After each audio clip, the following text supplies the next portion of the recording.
Botanical gardens now.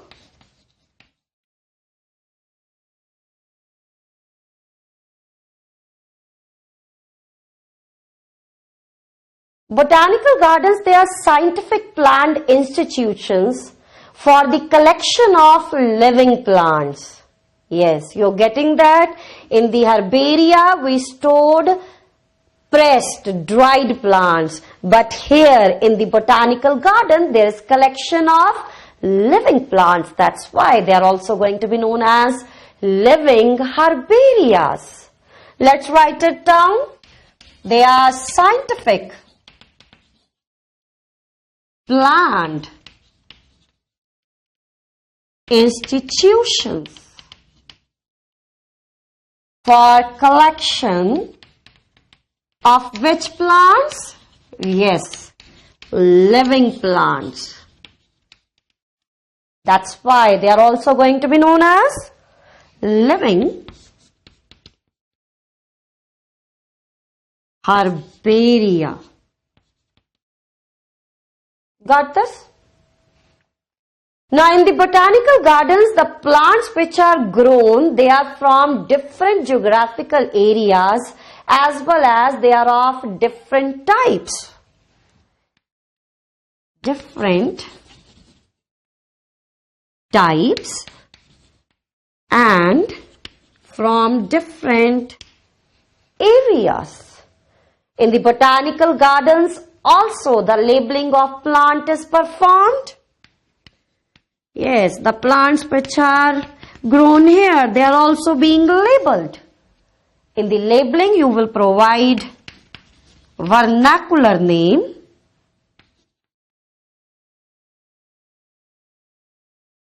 scientific name, mostly scientific name, and along with that, family. Family is also given. So now we have to see what are the positive points which are associated with these herbaria and cite certain examples. One example is National Botanical Garden. Yes, National Botanical Garden. This is in Lucknow,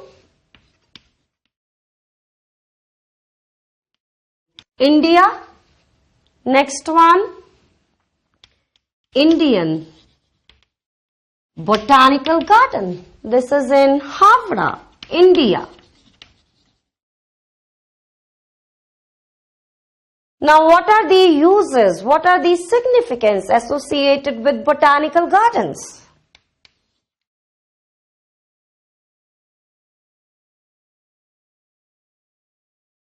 Three uses we can discuss here. One, that the botanical garden, just like the herbaria, they can also help in identification of plant species.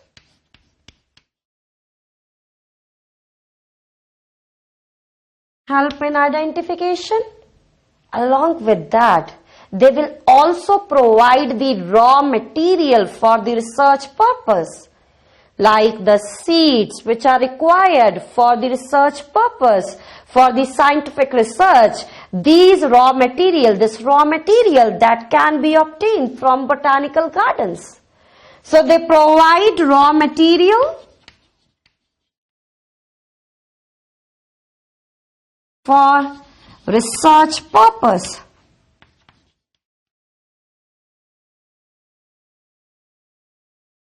Nowadays, the botanical gardens, they are gaining lots of importance. Yes, they are gaining lots of importance because they are involved in the conservation of endangered species. Endangered, the species which are about to extinct. They are involved in the conservation of endangered species. Now, conservation is of two types. If you are conserving the organism in its natural habitat, then you are going to call it as in situ conservation. But when you are conserving the organism outside the natural habitat, then you are going to call it as ex situ conservation. You are getting it? Natural home के अंदर conserve करा तो क्या कहना है आपको? In situ. Outside the natural home, if it is conserved, outside home it is conserved, तब आपको क्या कहना है इस कंजर्वेशन को? Then it is known as ex situ. Right. So now you have to tell me botanical gardens comes under which of these categories? Yes. So botanical gardens, they are going to represent ex situ conservation strategy. Now after the botanical gardens, now we are going to deal with the museums.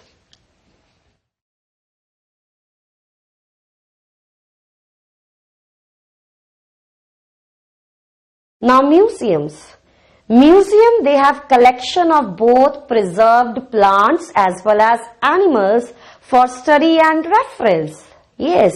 So now museums, they are going to conserve plants as well as animals, preserve them. Museums, they have collection of preserved plants as well as animals, right? P for plant, A for animal. Now in the museum, the preservation can be performed in several ways.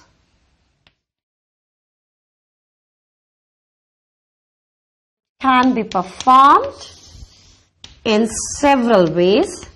Like the one, the organisms, they are preserved in jar and containers having preservative solution. Preserved in jars and containers having preservative solution. Yes, preservative solution will contain alcohol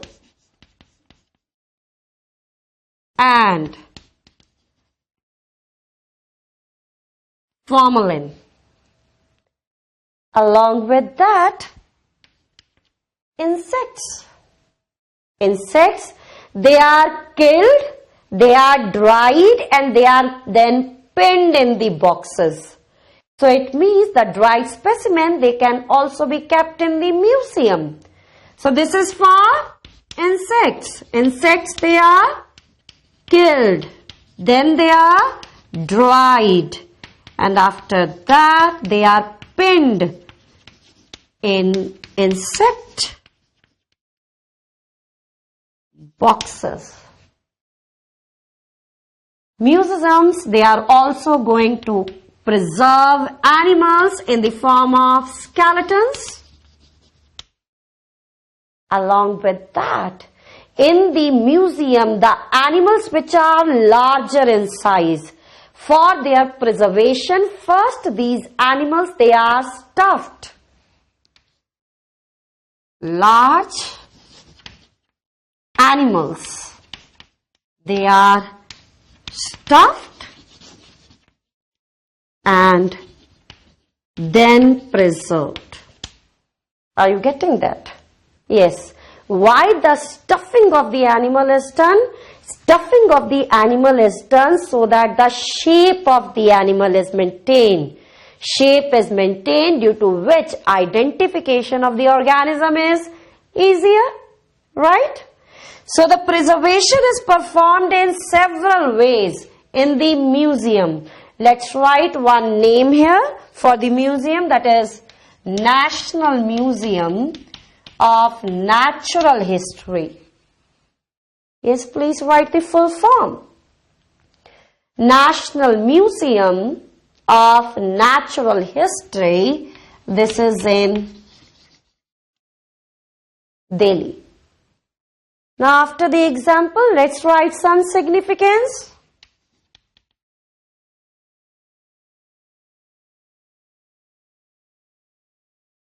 Significance. One, they are going to have preservation of both plants as well as animals. Collection of plants as well as animals for study and reference. Along with that, the plants which cannot be stored in herbaria, they are stored in museum.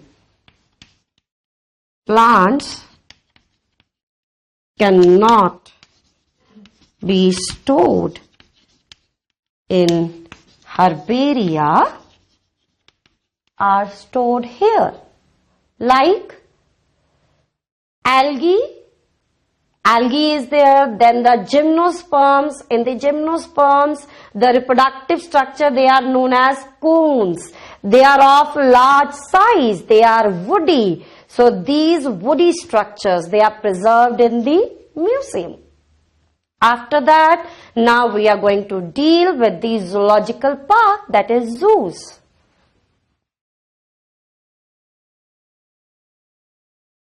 Now we are going to deal with zoological parks.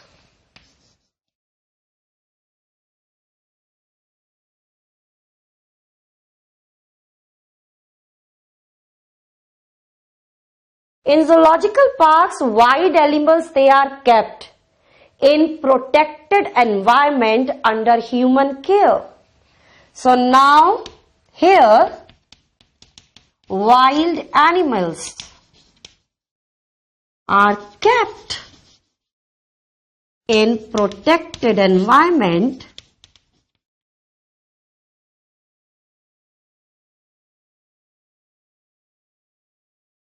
under human care.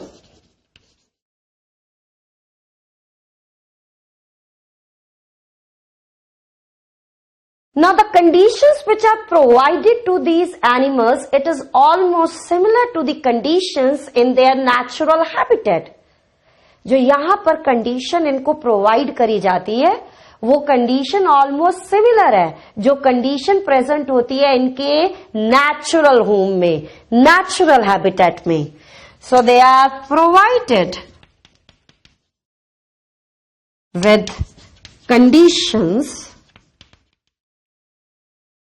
almost similar to natural home, natural habitat. Now we will cite one example over here of the largest zoological park.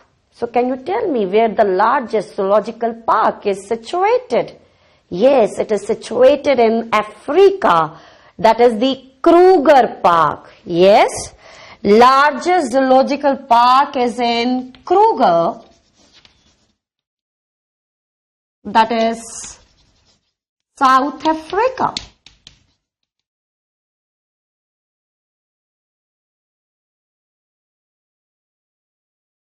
So now we are going to list certain functions associated with zoological parks.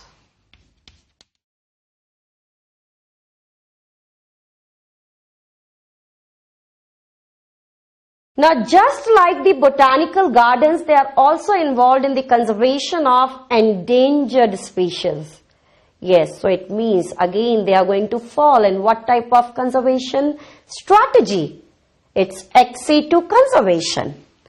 So they are involved in ex situ conservation of endangered species. Now, along with that, this is going to also help in the breeding of rare fauna. Yes, these zoological parks, they are going to provide the place for the breeding of rare fauna. Breeding of rare fauna. These are sources, these are the places of tourist attraction also. places of tourist attraction. Now, after dealing with the zoological parks, now we are going to deal with the last taxonomic aid, that is taxonomic keys.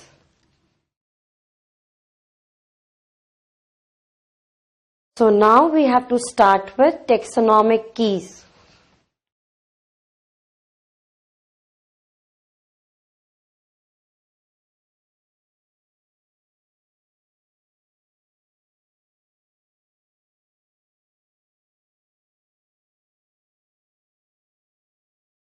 Concept of taxonomic keys, it was given by the scientist John Ray. Now, what are the taxonomic keys? The taxonomic keys, they are utilized for the identification of plants and animals on the basis of similarities and dissimilarities. So, what is the function of the taxonomic keys? That is identification. Now, how you are going to perform this identification? Surely, identification of organism is performed on the basis of characteristics. So, in the keys, set of characteristics, scheme of characteristics, they are utilized in a sequential manner for identification of organism. Are you getting this? So, what is the function of taxonomic keys? That is identification. For the identification, there is utilization of characteristics. So, in the taxonomic keys, set of characteristics arranged in a sequential manner, they are used for identification of species. So, let's write this information over here. Taxonomic keys are used for identification of plant and animals on the basis of similarities and dissimilarities. How? Here, set of characteristics.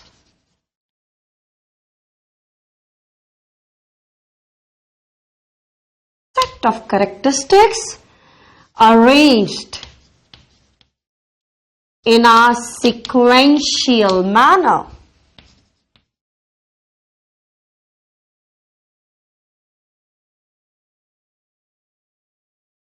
Are used for identification. Now, to explain taxonomic keys, I will cite one example over here. Let's say there are 5 animals. These are 5 organisms.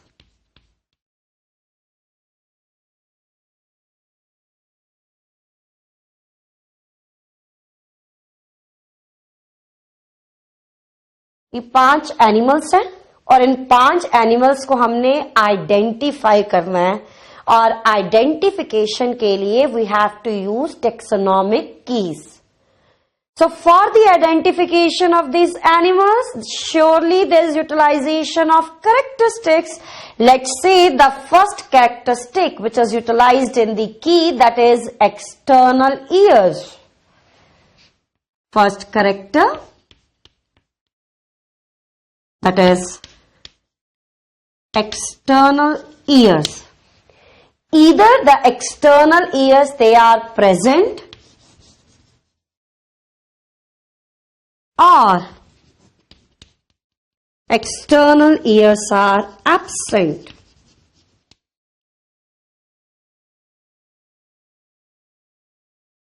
Now external ears present. तो ये जो 5 यहाँ पर animals हैं, इन 5 animals में से कौन कौन से ऐसे एनिमल्स हैं जो ये कैरेक्टरिस्टिक शो करते हैं, जो ये फीचर शो करते हैं?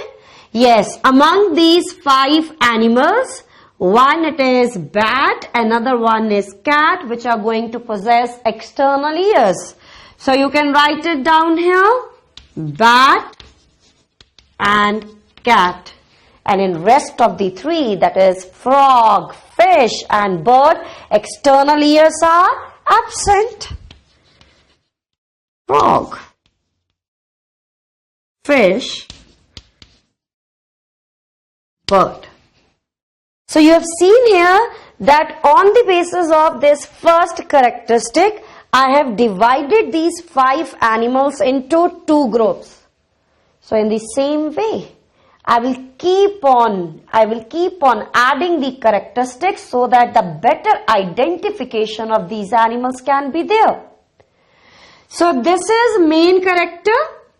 On the basis of the main character, under this category, there is presence of 2 animals. For further identification of these animals, I will use more characters. Let's see the next character which is utilized, that is wings are present or wings are absent. Wings are present.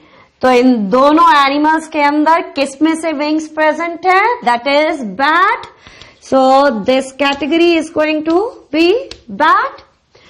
Wings are absent. This is going to include cat, right? Similarly, over here, this is main character. On the basis of the main character, how many animals are there? 3 animals. And for their further identification below the main character, I will use some more characteristics. Let's say again the characteristic which I am using here, that is wings. Wings are present or wings are absent. If the wings are present, which organism will come under this? That is bird. And rest of the 2, frog and fish, wings are absent. So under this category now comes frog and fish. Now for the further identification of these 2 organisms, some more characteristics they will be utilized. Now the next character which is utilized, let's say gills. Gills are present. Yes. Then which organism will come here? Which organism will be identified here? That is fish. And gills absent. This is going to represent frog. So what is this? This is set of characteristics. This is scheme of characteristic. And what is its utilization? This scheme of characteristics helps us in the identification of these 5 animals. So this set of characteristics which helps in identification of organism constitute taxonomic key. Yes, who got this? What are the taxonomic keys? Set of characteristics utilized for identification of organism. Now you can see here, every time the characters which are utilized here, they are utilized in the form of pair. Yes, one pair is this, one is this, then this one. Every time the characteristics they are utilized in the form of pair. Now in the pair, the characters which are present, they are contrasting or they are non-contrasting? Yes, surely these characters, they are contrasting. Like either the wings are present or the wings are absent. So this pair of characters, they are contrasting. This contrasting pair of characters represents couplet. Are you getting this? Pair of contrasting characters represents couplet. So in the couplet, how many statements are there? Yes, in the couplet, how many characters are there? 2. each statement, which is the part of the couplet, this is going to represent lead. Each statement represents lead. And whenever we are performing the identification of organism, out of the pair, one of the lead is accepted and another lead is rejected. Yes. Are you getting this? Among these two characters, if we look for the bat, this lead is accepted and this lead is rejected. So you got this? Pair of characters, they are going to represent couplet, and each statement in the couplet represents lead. Now, the last thing which I would like to add on here, that for different taxonomic categories, different taxonomic aids they are utilized. Means, ये जो एक set of characteristics है, ये जो एक scheme of characteristic है, ये हर एक लेवल पर यूटिलाइज नहीं हो सकती. For each taxonomic categories different set of characters they are utilise.